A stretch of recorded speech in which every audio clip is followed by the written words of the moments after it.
So this review will be kind of different, as I'm going to give 2 scores at the end, one for the anime and one for the manga. This will also be one of my shortest reviews. First, I'll talk about the main character, then we'll talk about the adaptation and any other opinions I have. Let's begin. In the beginning, Kaneki is a respectable, shy boy. Even after receiving the ghoul organ transplant, he still retains his traits and even ensures that he doesn't have any human flesh. But since he's a ghoul, he didn't call out his friends for eating human flesh/blood. He understands the suffering of not quote-unquote cannibalizing as a ghoul. After being tortured at the hands of Jason, he fully submits to his ghoul side and flips the tables on Jason, even torturing him and later cannibalizing him. Due to the stress of the torture sequence lasting 10 days in the manga, his hair loses its color and he gets the iconic Ken Kaneki look we all know and love. Now, get ready for this bombshell. The entire second season is essentially non-canon.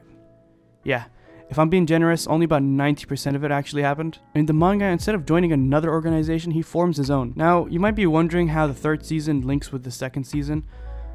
What actually happened was Kaneki ended up committing gory actions, like breaking ribs, and something that I won't mention for the sake of those who want to get into the manga after knowing this information.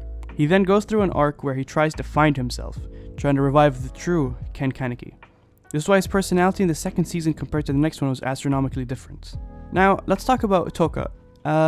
She starts off as a aggressive, sort of closed off individual, but later after getting to know Kaneki more and more, she starts opening up to him and they become very close, later even getting married.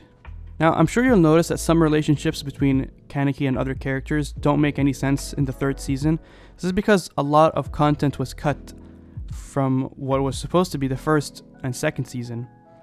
So, while I don't think they necessarily made a mistake in stuff like animation and I guess even storytelling, I mean, if you completely omit the manga, you could kind of piece together the last pieces on your own, but truly reading the manga is an absolute blast and does not even come close to the anime.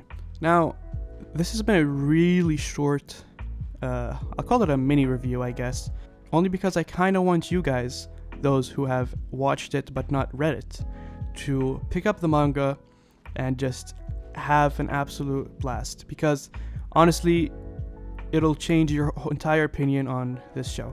Anyway, so I'll give my anime score first. Now, for the anime score, I don't want to be too harsh. I mean, like I said, animation was good. Character development was somewhat decent, at least in the first season. Also, the third season was pretty good development-wise. You know, we see some characters lose some of their, I guess, morality in pursuit of Kaneki. Anyway, the score I'm giving to the anime will be a absolute terrible 65, because honestly it is not worthy of the name.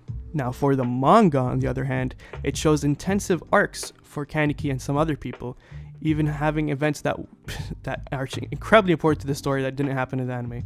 So for that, I am giving it a incredibly high, I think my highest score yet, a 95. It is unbelievable, and I highly recommend everyone who's seen Tokyo Ghoul to stop and forget everything you've seen and just read it, because it is not even close.